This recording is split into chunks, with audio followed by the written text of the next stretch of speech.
Hey guys, today in this video we are going to try Ubuntu LTS, the latest version, which is 20.04. LTS means it is long-term release, so yeah, it will be supported for a while. So let's get started. To create a new virtual machine, you have to click on new, and obviously I'll be creating a virtual machine instead of a real machine. If you want a real machine, then create create a USB pen drive or something like that. And the storage will be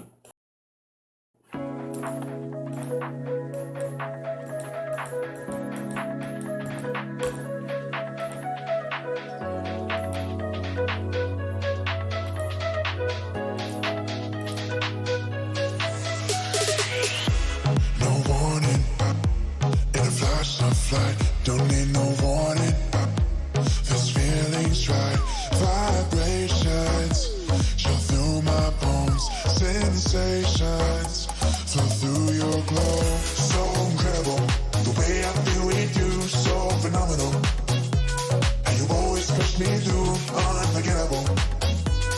The way I feel with you, unbelievable. And you always push me through,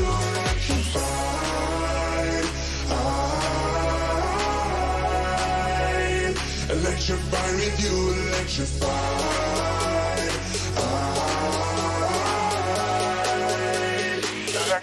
with you.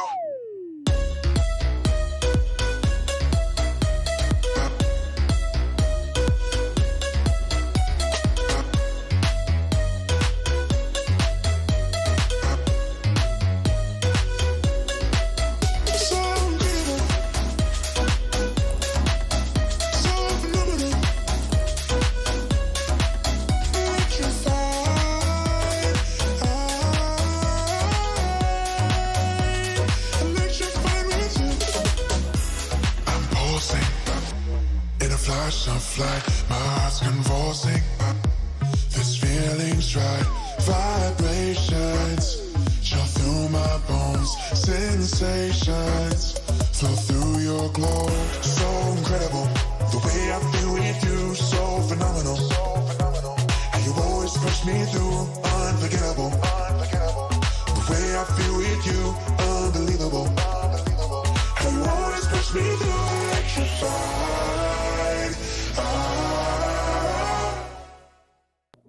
so as you can see, the installation was pretty much Ubuntu like. It is the default how Ubuntu installs in a normal machine. So yeah, it is not a foreign kind of install. Nothing has changed in the install part. Every step is same. Only thing I could notice a difference is while booting. And while booting it in EFI, it actually showed the motherboard logo, which was VirtualBox in this instant, and also it showed a cool booting animation. So yeah, that is totally different from what Ubuntu does normally. So yeah, that is different. Electrified with you, electrified.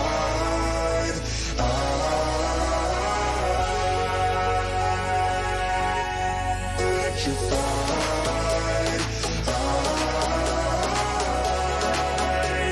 Electrified with you.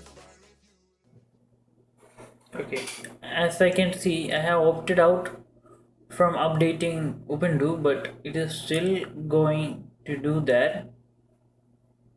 I don't know if it is just the repositories, but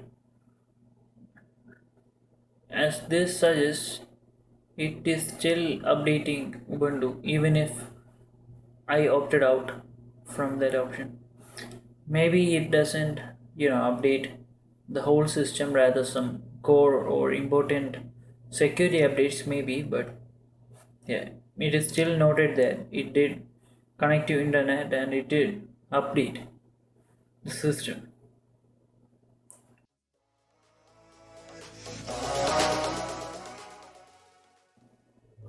Okay, so that is basically generating kernel as of now.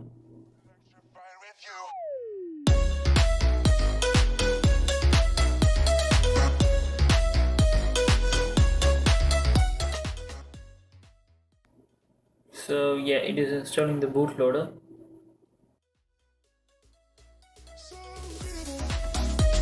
The way I feel with you, so phenomenal. How you always fix me. It has already noted our language, so it is removing some of the packages which is not in our language, which is kind of counterintuitive if you think of it. But the thing is, it kind of does copy an image of the whole system. So the system comes as a whole. So what they do is they take the system and uninstall some packages from it. I'm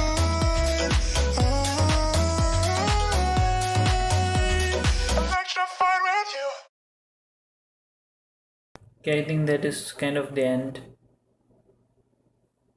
It has detected that this is VM, so it is installing open VM tools, and clicking on restart should bring us to the new install of Ubuntu, if I am correct.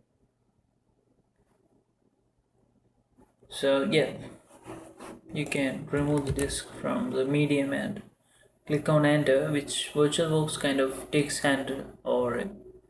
So yeah, I kind of don't have to remove the disk, and it is trying to boot. One thing I can see is it is not booting, but the other thing I can see is it is using CPU a lot, so it may be like doing some CPU task. Okay, so now I can see some disk IO, so it is clearly booting, and see the cool booting logo.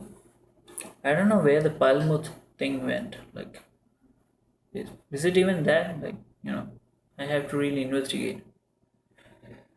So yeah, this video will only be covering the installation. So I'll be doing a full review of the Ubuntu myself.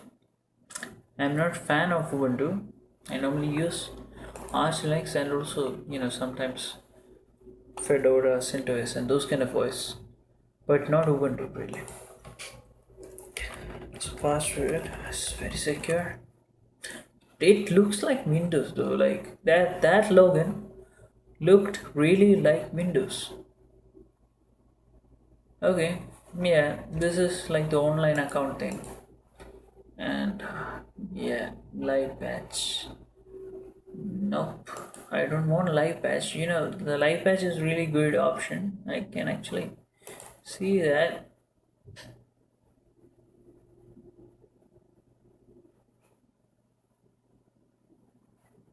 Yeah, that is cool. That is cool.